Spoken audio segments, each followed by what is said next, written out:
Let's jump right into it. Today, in this explainer, we're taking a hard look at one of the most powerful, yet frankly most dangerous classes of antibiotics we use in modern intensive care, aminoglycosides. If you've spent any time at all around clinical pharmacology or critical care, you already know these drugs demand a ton of respect. They are the absolute heavy hitters. But that immediately brings us to a massive clinical paradox, right? Why on earth do we still use antibiotics that carry a very real risk of causing permanent deafness and acute kidney failure?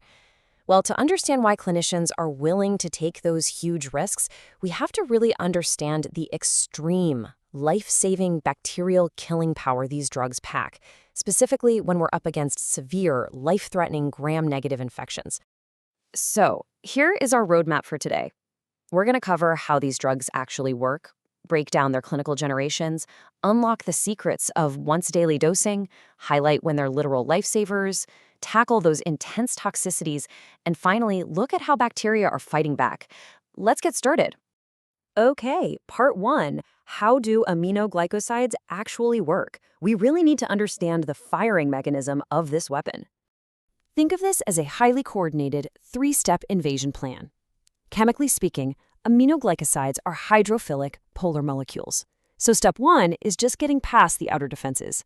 They passively diffuse right through that bacterial cell wall. But step 2 is where things get interesting. They use an active, oxygen-dependent transport system to cross the inner membrane. Once they're inside, step 3 is the kill shot. They irreversibly bind to the 30S ribosomal subunit. And they don't just pause protein synthesis, they completely short-circuit the whole factory.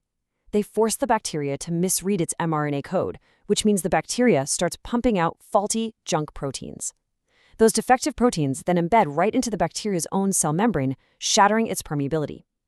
Basically, the bacteria leaks to death, resulting in a super rapid bactericidal kill. Now hold on to that oxygen detail from step 2 because it creates a massive clinical pivot. Since that active transport across the inner membrane relies 100% on oxygen, you can never, ever use aminoglycosides for anaerobic infections, like a deep tissue abscess. Without oxygen, the drug literally cannot get inside the cell to do its job. It's just knocking on a locked door. Moving on to part 2, clinical classification and generations. Let's look at the evolutionary armory of these drugs to see how we target specific threats. If we trace the progression of these antibiotics, Generation 1 includes older drugs like streptomycin. It has a narrow spectrum, sure, but we reserve it for highly specific deadly threats like tuberculosis, plague, and tularemia. Neomycin is in this group too, but it's so toxic we only use it topically. Then we get to Generation 2. These are the absolute workhorses, gentamicin and tobramycin. We use them constantly for hospital-acquired infections, especially to hunt down the notorious Pseudomonas aeruginosa. Generation 3 brings us amikacin, which is a semisynthetic powerhouse built specifically to resist the bacterial enzymes that destroy those earlier generations. And finally, Generation 4. This gives us plasmicin, which was FDA approved back in 2018. It's our newest weapon, engineered specifically for multi-drug-resistant enterobacteria, like the kind you'd see in severely complicated urinary tract infections. All right, part 3, dosing secrets and why we do it once daily.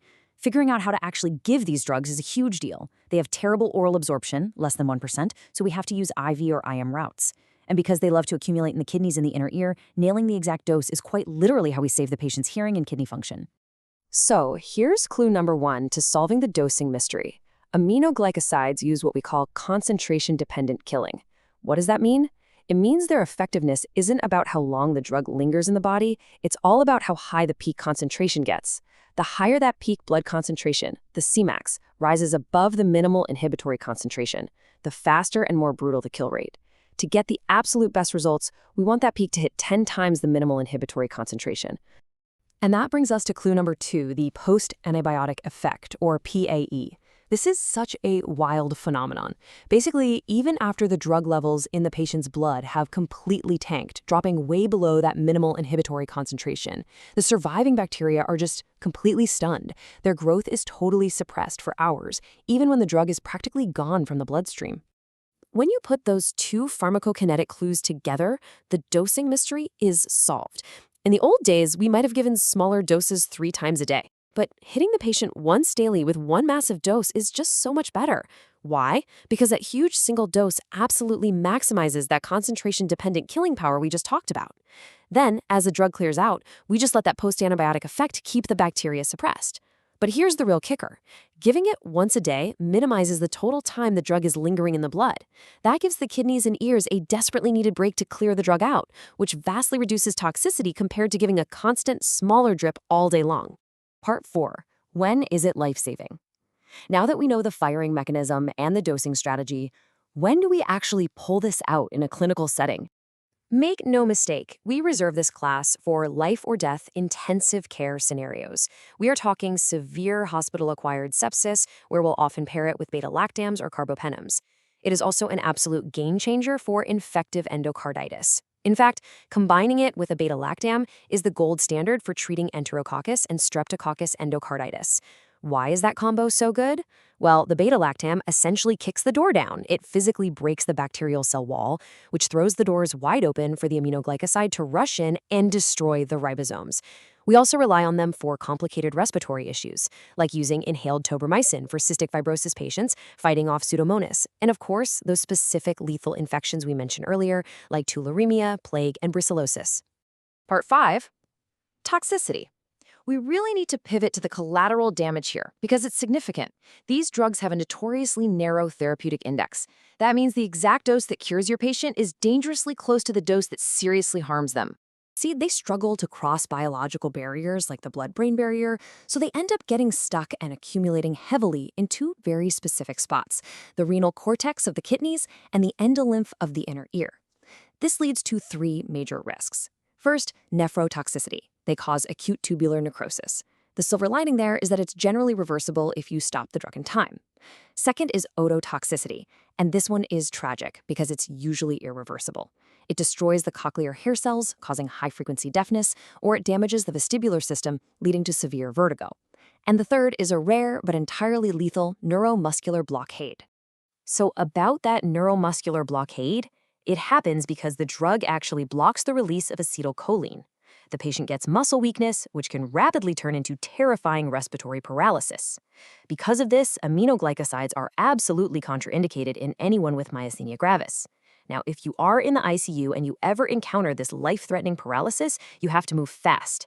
You immediately administer the antidote, intravenous calcium gluconate or neostigmine, to reverse that blockade. Finally, Part 6. Mechanisms of bacterial resistance. We've seen the power, we've seen the collateral damage, but this is an ongoing arms race, and the bacteria are constantly mutating to build new defenses. Bacteria essentially fight back in three main ways. First, and this is the most common, they use plasmids to produce transferase enzymes.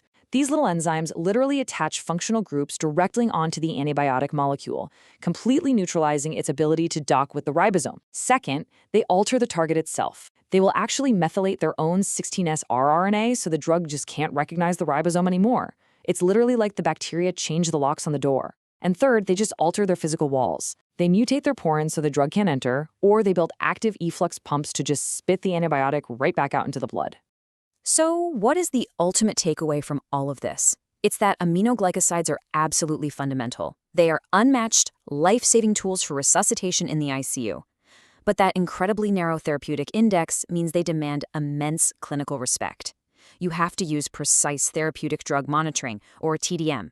You're constantly checking blood levels to perfectly balance those immense life-saving capabilities against the severe, potentially permanent toxicities. It is a constant high-wire act.